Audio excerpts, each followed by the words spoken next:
अस्सलाम वालेकुम दोस्तों, आपने इंडिया के जो इलेक्शन करीब आ रहे हैं बिहार में, तो आपने इंडिया का जो आर्मी चीफ है वो टिड्डू साहब, द्विवेदी साहब, आपने उनकी एक गुफ्तगू सुनी होगी जो आजकल वायरल है। और साथ ही आपने जो उनका वो नशई सा आर्मी, वो क्या है, एयर चीफ है उसका, अमरप्रीत सिंह, उसकी भी गुफ्तगू सुनी होगी और आप हैरान हुए होंगे। मैंने इंजॉय किया है, बहरहाल मैंने अपनी जात की हद तक इंजॉय किया है कि तकलीफ बहुत हुई है इनको। पाकिस्तान आर्मी ने जो इनका फेंटा लगाया है, पाकिस्तान एयरफोर्स ने जिस अंदाज में इनके ऊपर हमला किया है, जवाबी हमला था बेसिकली, तो वो इतना तकलीफ दे था कि अभी तक ये जख्म चाट रहे हैं। ये टिड्डू भी चाट रहा है और ये नशई भी चाट रहा है। इनके जख्म जो है ना वो भर नहीं पा रहे। कि आप सोचिए कि उसका स्केल क्या होगा। जो पाकिस्तान आर्मी ने इनके ऊपर हमला किया, जवाबी एक वार था, रिटेलिएटरी उसका एक रिस्पॉन्स था, इस कदर तबाह कौन था कि ये नशे से निकल नहीं पा रहे। उस जख्म जो है ना उसको ये सहला नहीं पा रहे। पहले तो मैं चाहूंगा कि आप इंडियन आर्मी चीफ जो है ना उनकी एक गुफ्तगू सुन लें थोड़ी देर के लिए, फिर अमरप्रीत की सुन लें, फिर हम इस पे बात करते हैं। इस बार भारत देश पूरी तैयारी के साथ है और इस बार वो संयम नहीं रखेगा जो सिंदूर 1.0 में हमने संयम रखा। इस बार हम आगे की कार्रवाई करेंगे और कुछ ऐसी कार्रवाई करेंगे कि हो सकता है पाकिस्तान को सोचना पड़े कि उसे इतिहास में, भूगोल में रहना है कि नहीं रहना है। अगर उसे भूगोल में अपनी जगह बनानी है तो उसके लिए उसे जो स्टेट स्पॉन्सर टेररिज्म जिसको हम बोलते हैं, यानी कि उसका देश जो टेररिज्म को स्पॉन्सर कर रहा है उसे रोकना पड़ेगा। तो आप अपनी पूरी तैयारी करके रखिए और अगर परवरदिगार चाहेंगे। दोस्तों ये और भी है गुफ्तगू। आपने एक मिसाल जरूर सुन रखी होगी कि जब वो एक बड़ा पहलवान आके छोटे को चपेट मारता है ना, तो वो कहता है कि एब के मार, फिर वो एक और मारता है तो फिर वो कहता है कि बस बहुत हो गया, एब के मार, तो वो फिर मार देता है उसको। ये बेचारा वो कह रहा है कि पाकिस्तान आर्मी ने जिस अंदाज में फील्ड मार्शल सैयद आसिम मुनीर और एयरफोर्स ने एयर मार्शल जहीर अहमद बाबर सिद्धू की सरबराही में जिस अंदाज में इनको ठोका है, इनकी ठुकाई की है, वो जख्म सहला रहे हैं अभी तक। तो इनको पता है कि किया उन्होंने क्या है। अब तकलीफ कहां से हो रही है। एक बार जो इनके एयर चीफ मार्शल है, वो नशई से नशेड़ी सा बंदा है, वो नशे में आता है, नई बात ठोक देता है। ये अंदाजा लगाएं कि 3 महीने बाद इसको जगाया उन्होंने, इंजेक्शन वगैरह लगा लोगों के, भाई अब तुम हमारे चीफ मार्शलों को बात करो। तो इस भाई साहब ने उठ के एक नई छोड़ी, लंबी छोड़ दी कि वो जो 7 त्यारे थे वो हमने पाकिस्तान के गिराए। इस भाई साहब ने बोला अब इसको नशा, उन्होंने दोबारा इंजेक्शन लगाया कि यार कुछ और भी नई बात करो, 7 वाली कोई बात नहीं मान रहा। अब ये 13-14 पे आ गया। हम हैरान हैं कि उल्लू के कान, तुम्हें अभी तक नशा तुम्हारा नहीं उतर रहा और पाकिस्तान ने पूरा बजा के तुम्हें रख दिया है। अब जरा इसका एक कोट सुन लीजिए, फिर हम बात करते हैं। खास तौर पे इसमें एक लड़की ने इनका सवाल किया है। वो लड़की का जो सवाल है बहुत कीमती है, उसको इंडियन मीडिया ने जो है ना वो काट के सिर्फ उसका बयान चला दिया। आप लड़की का ये सवाल सुनिए, वो कहती क्या है, और उसके बाद आगे जवाब सुनिए इसका।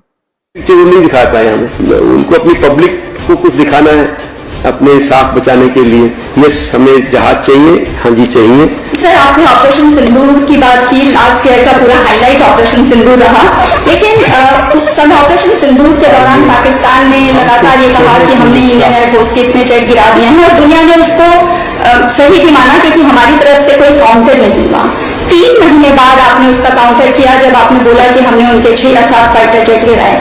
क्या नैरेटिव की इस जंग में हम कहीं पीछे रह गए थे जो बाद में हमने करेक्शन किया?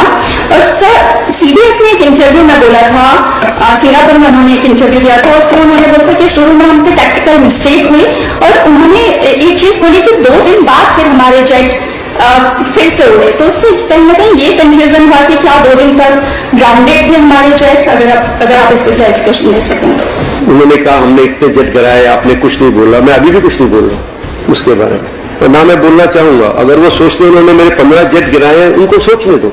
I hope they are convinced about it and they will cater for 15 less aircraft in my inventory when they come to fight again. So why should I talk about it? तो मैं उसके बारे में आज भी कुछ नहीं बोलूंगा। दोस्तों ये लंबा चौड़ा इनका भी इंटरव्यू पड़ा हुआ है यूट्यूब के ऊपर। पॉइंट ये है कि लड़की ने जो इनसे सवाल किया ये उसको छुपा गए हैं, उसको इन्होंने काट दिया, पता नहीं उस बेचारी को जॉब से निकलवा दें। उसने कहा है कि नैरेटिव की जंग तुम हार नहीं गए, कि जो पाकिस्तान ने नैरेटिव बनाया था उस जंग के बाद कि हमने इनके 7 त्यारे गिराए हैं और तुम तो बोल नहीं पाए। 3 महीने बाद तुम्हें याद आया कि हम भी कोई नैरेटिव बनाए, फिर उन्होंने झूठा बनाया कि जी वो तो त्यारे हमने गिराए हैं। वो नाम शाम ले रहे थे, वो तस्वीर एक भी नहीं आज तक जारी हुई, आज तक एक इनकी जो है वो वीडियो जारी नहीं हुई।